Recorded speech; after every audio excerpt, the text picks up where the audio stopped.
A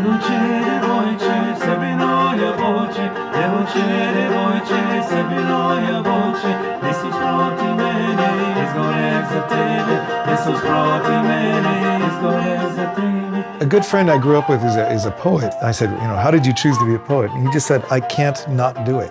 And I feel exactly the same way about music. I just can't not do it. One of the most amazing things about being a human being is having music. I come from a very sort of normal American, if that's possible, sort of WASP background.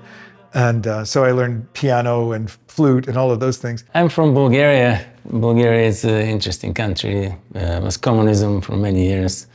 My dad was a musician and he played weddings. So being a musician was a little bit getting away from the communist regimes and getting his own ways. And coming here to the States, my dream was to really meet somebody, play music, and I'm really glad I met Paul.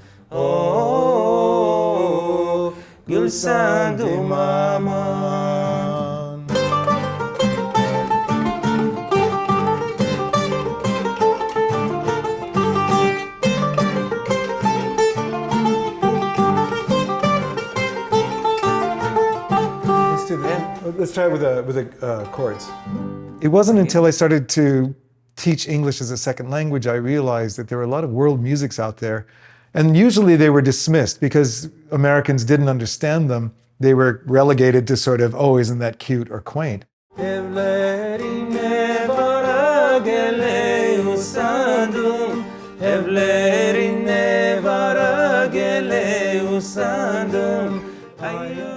Years and years ago, before Kyklo existed, Paul took me to a Balkan band concert in a rug store in the Lost Barrio. And I had no idea what was going on. And we went there and he just said, you have to hear this music. It's really incredible music. And I just got taken with that music. And then Paul started Kyklo with Anton, started playing. And that was, 7, 8 years ago, 9 years ago. Nobody can pronounce the name of our band. We had to choose a name fast. I remember that for like Tucson, meet yourself. It means circle in Greek. Red looks more Bulgarian, right? And this is kind of too Greek. This is too like... Sometimes lately we've been very inspired with ancient music too, but yeah, the Balkan music is great for me because it brings me home.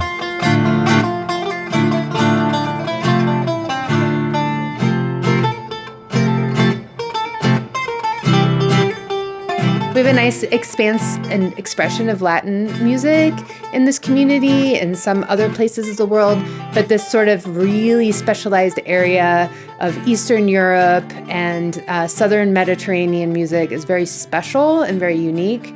And it really comes from their true lived experiences. And that's what I think is so beautiful about their music.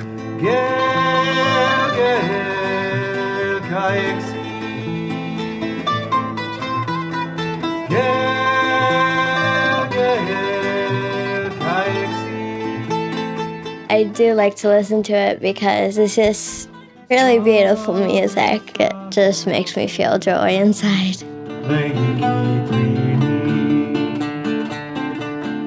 The guitar was my main instrument. My dad was a guitarist. Once I left the country, I got very into the folk traditional music. So I built my own tambura, actually, here. And that's a Bulgarian kind of like a little guitar. Yeah, we can already start that.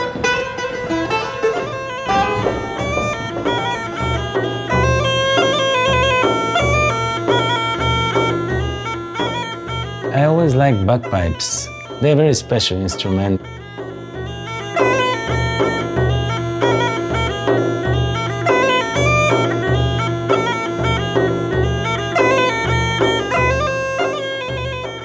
It's made out of a whole goat. Basically, it's the whole skin inside out.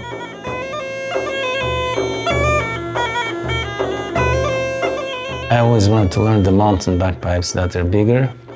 So I was able to get a set, and I've been practicing and play the bagpipes as well.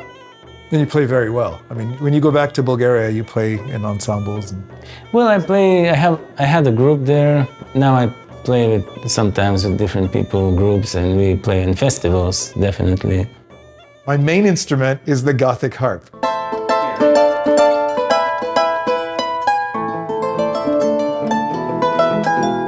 So I've been doing that for many years. I mostly play woodwinds. I started on the silver flute like most people, but then got into the Irish flute. That changed with the Turkish ney, which is in-blown, and then the kaval for Bulgarian music, and then the shakuhachi. I also play a Chinese instrument called a guqin, which is a very ancient zither. I love it because it kind of transports you. I go to support my friend Paul, who plays in the band, and I've been watching them play for a few years. I love that about Tucson. You can experience different cultures here. Kyklo is unique. You know, it celebrates diversity in a very real way. And for me, I find that inspiring because I love to discover the world, and Kyklo is kind of a window into another place.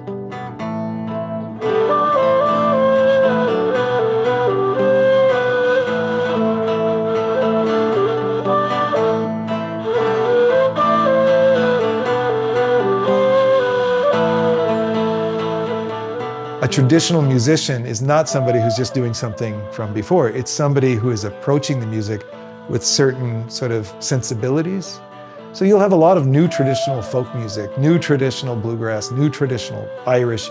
It's fine as long as it's kind of continuing whatever that something is that marks that tradition.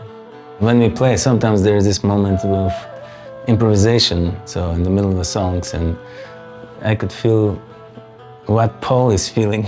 It's really somewhere in some Turkish village out there.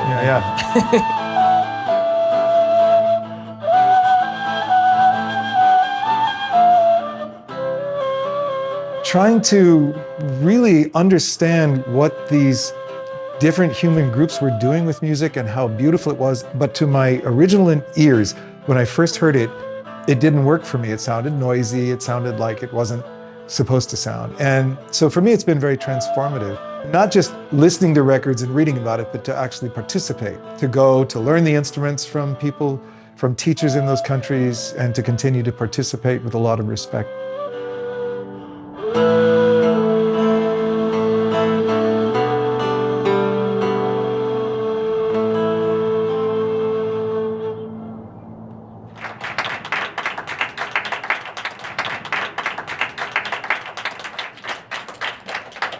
Thank you.